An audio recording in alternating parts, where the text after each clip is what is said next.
Tuluyan ang bumaba sa pwesto ang pinatalsik na Laguna Governor E.R. Ejercito.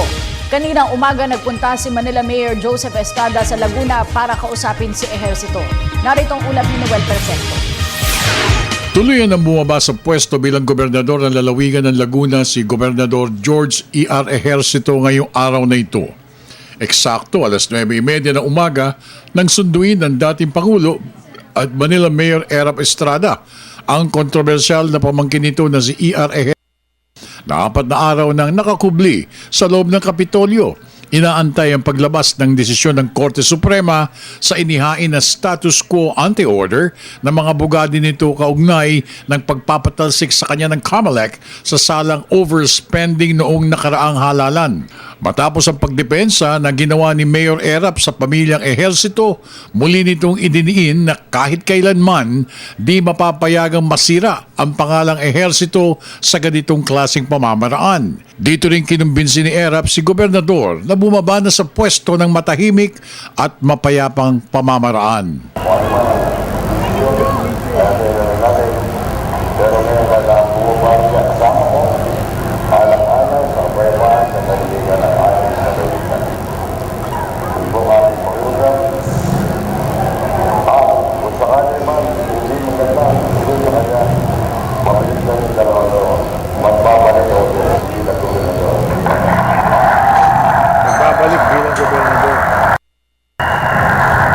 Tanggap naman agad ni E.R. ang alok ng dating Pangulo na sumama sa tiyuhin nito sa mapayapang pamamaraan sa ngalan ng katahimikan at kaayusan.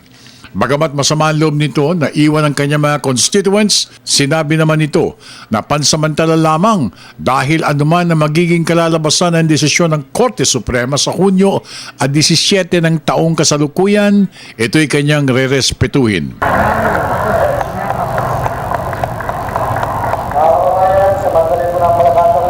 Napasalamatan ng ating mahal na Pangulong Benigno Civil Aquino III sa pagbigay sa akin ng Presidential Lingkod Bayan Award, ang pinakamataas na parangal para sa isang halagang opisyal ng bansang Pilipinas.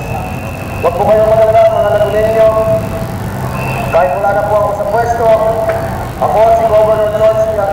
Estrada ay magiging gobernador ninyo ngayon at magpakailanman.